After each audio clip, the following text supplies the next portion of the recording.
Welcome to our channel. నేను మీ Prashanth. So గత కొన్ని రోజులుగా అయితే మంచు ఫ్యామిలీలో ఆ గొడవలు అనేటివి మన రెండు తెలుగు రాష్ట్రాల్లో ఎంత వైరల్గా మారిందో ప్రతి ఒక్కరం అయితే చూస్తున్నాము. ఇప్పుడు మళ్ళీ షాకింగ్ న్యూస్ అయితే వచ్చింది.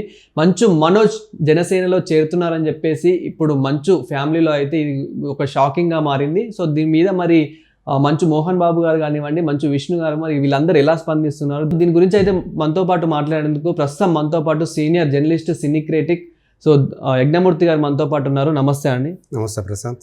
ఏంటి మొన్నటి వరకేమో ఈ గొడవ అది అని అన్నారు. సో మళ్ళీ కొంతమంది ఏమన్నారు, ఇది one type of Kannappa movie promotion అన్నారు. ఇప్పుడు చూస్తే తీరా మన పవన్ కళ్యాణ్ గారి జనసేన పార్టీలో చేరబోతున్నాడు మంచు మనోజ్ అని చెప్పేసి కూడా ఇలా చాలా వినిపిస్తున్నాయి. సో ఇది ఎంతవరకు నిజం అండ్ దీని వెనకాల ఏం జరుగుతుంది?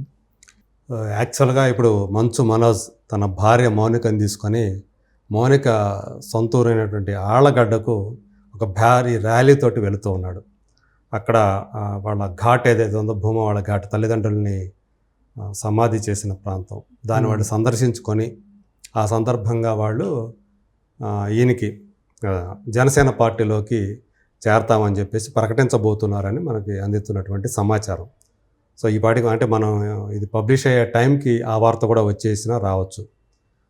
ఇది మంచు మనోజ్ ఒక తెలివైనటువంటి ఒక మూవీది ఒక ఎత్తుగడ వేశాడు అని చెప్పేసి కూడా అంటుకోండి. ఎందుకంటే మంచు ఫ్యామిలీలో మనం చూసినప్పుడు మనోజు అందులో ఒంటరివాడైపోయాడు. అతన్ని ఆ ఫ్యామిలీల నుంచి బయటికి పంపించే కార్యక్రమం ఏదో ఒకటి జరుగుతూ ఉంది ఆ ఎజెండాతోటే. ఎందుకంటే తండ్రి అయినటువంటి మోహన్ బాబు, నువ్వు నా ఇంటికి నేను అనుమతిస్తేనే నువ్వు రావాలి, నువ్వు రావటానికి లేదు అన్నాడంటే, సో అది కూడా నీ భార్య మాటలు విని నువ్వు చెడిపోయావు, నువ్వు తాగుబోతువయ్యావు, నువ్వు ఎలా ప్రవర్తిస్తున్నావో ఇంట్లో నీకు తెలియట్లేదు, ఎంత ఘోరంగా ప్రవర్తిస్తున్నావో అని ఏదైతే ఒక ఆడియో మెసేజ్ని పబ్లిక్గా రిలీజ్ చేశారో దాన్ని బట్టే మనకు అర్థమవుతా ఉంది. సో మంచు ఫ్యామిలీలో పరిస్థితులు సాధారణ స్థితిలో లేవు, చాలా అదుపు తప్పిపోయాయి అనేది. ఆ తర్వాత మనం చూసినప్పుడు తను రిలీజ్ చేసినటువంటి ఒక 10 పాయింట్ ఫార్ములా లాగా మనోజ్ రిలీజ్ చేసినటువంటి బహిరంగ నోట్ ఏదైతే ఉందో అందులో కూడా మంచు విష్ణుకు సంబంధించి తను చాలా ఎలిగేషన్స్ చేశాడు. అంటే కుటుంబ ఆస్తి ఏదైతే ఉందో దాన్ని ఎక్కువగా దుర్వినియోగం చేస్తున్నాడు. అలాగే శ్రీ విద్యానికేతన్ విద్యా సంస్థలకు సంబంధించి ఆర్థిక అవకతవకలకు పాల్పడుతున్నాడు వినయ్ అనే అతనితో, వినయ్ మహేశ్వరితో కలిసి అని చెప్పేసి. సో అక్కడ ఎగ్జిక్యూటివ్ డైరెక్టర్ ఎవరైతే ఉన్నారో ఆ వినయ్ మహేశ్వరి.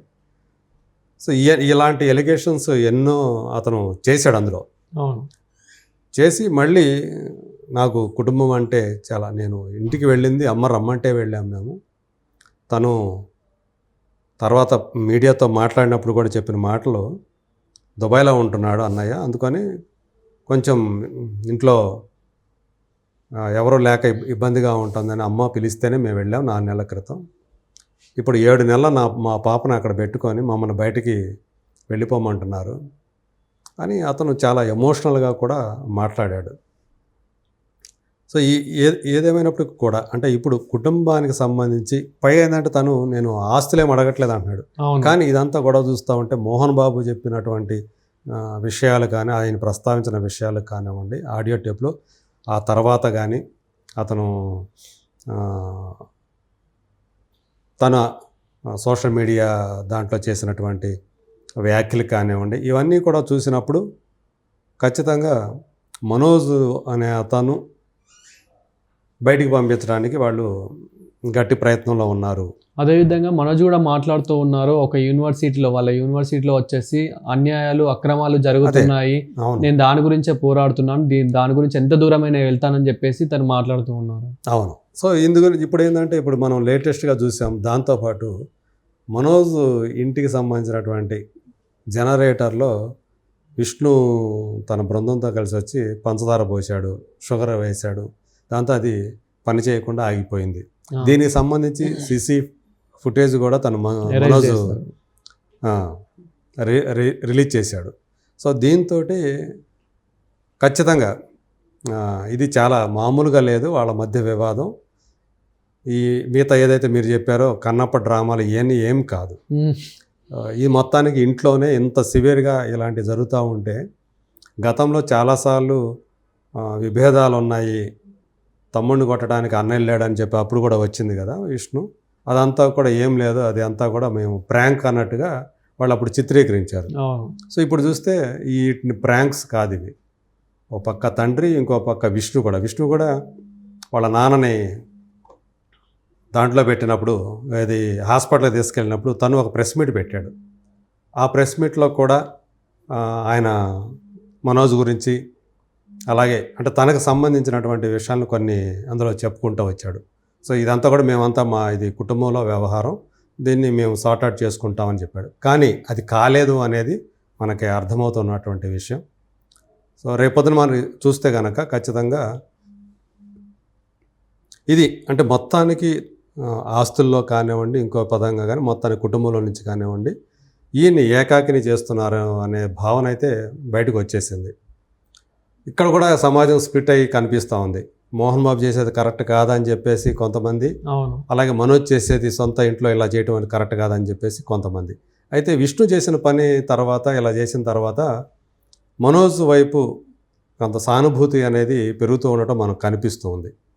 సో ఆ తర్వాత చూసుకుంటే ఇప్పుడు జనసేనలో పార్టీలో చేరటం అంటే పొలిటికల్గా కూడా తను ఒక సపోర్ట్ తీసుకోవాలని చెప్పేసి తను అనుకుంటున్నట్టు కనిపిస్తూ ఉంది. మనం చూస్తే మౌనిక అక్క భూమా అఖిలప్రియ, ఆమె అక్కడ తెలుగుదేశం పార్టీలో ఎమ్మెల్యే మనకు తెలుసు. సో కూటమిలో ఉన్నటువంటి ప్రభుత్వంలో ఉన్నటువంటి జనసేన పార్టీలో ఇప్పుడు మనోజు మౌనిక చేరాలనుకోవటం చూస్తే, సో ఒక అధికార పార్టీలో కనుక చేరితే మనకి సపోర్ట్, పొలిటికల్గా మనం సపోర్ట్ ఉంటుంది. సో దాని ఆధారంగా మనం ఇంకా ముందుకు వెళ్ళవచ్చు. అందులో మనోజ్కి బయట నుంచి చాలా మంది ఫ్యాన్స్ ఉన్నారు ఇప్పటికీ కూడా. మన 2 తెలుగు రాష్ట్రాల్లో అంటే మనం చూసుకున్నట్లయితే కనుక విష్ణు గారి కన్నా మనోజ్కే ఇంకెక్కువ ఫాలోయింగ్ ఉన్నట్లు కనిపిస్తుంది. ఎస్. సో అదే అంటే మనోజ్ వేరు, తను మొదటి నుంచి చిన్నప్పటి నుంచి కూడా యాక్టర్ కావాలనుకున్నాడు. బాలనటుడు కూడా చాలా సినిమాలు చేశాడు. సో మోహన్ బాబు చిన్నప్పటి క్యారెక్టర్కి చేశాడు, అలాగే మోహన్ బాబు కొడుకుగా కూడా యాక్ట్ చేశాడు. ఆయన కూడా, మోహన్ బాబు గారు కూడా ఈయన యాక్టర్ చేయాలని, అలాగే తన వ్యాపారాల్లో విష్ణుకి ఆ వ్యాపారంలో పెట్టాలని ఆయన అనుకున్నారు. కానీ విష్ణు కూడా యాక్టర్ అయిపోవటం ఇవన్నీ మనం చూసాం. సో ఇప్పుడు అనేది మొత్తం ఆ కుటుంబంలోనే ఒక పెద్ద పోటీలాగా తయారైంది. ఇందులో ఆమె ఎటువైపు ఉంది లక్ష్మి, ఎందుకంటే మనం చూసినప్పుడు సొంత తమ్ముడైనటువంటి విష్ణు కంటే కూడా మారుటి తమ్ముడైన, సవతి తమ్ముడైనటువంటి మనోజ్ తోటే ఆమె ఎక్కువ సన్నిహితంగా ఉండటం ప్రపంచానికి అందరికీ తెలిసిన విషయమే. కానీ ఈ డిస్ప్యూట్లో ఆమె ప్రస్తుతానికైతే కామ్గా ఉంది. ఒక నర్మగర్భంగా ఏదో ఒక కొటేషన్ తోటి ఆమె ట్వీట్ పెట్టింది. కానీ బట్ ఏమిటి ఆమె ఎటువైపు ఉంది ఏంటి అనేది ఇంకా మనకు పూర్తిగా తెలియదు. సో రేపు పొద్దున ఇప్పుడు ఏదైతే ఇప్పుడు ఈయన జనసేన పార్టీలో చేరబోతున్నాడో దాని తర్వాత ఈక్వేషన్స్ ఎలా ఉంటాయి ఏంటి అనేది మనం చూడాల్సి ఉంది. Thank you.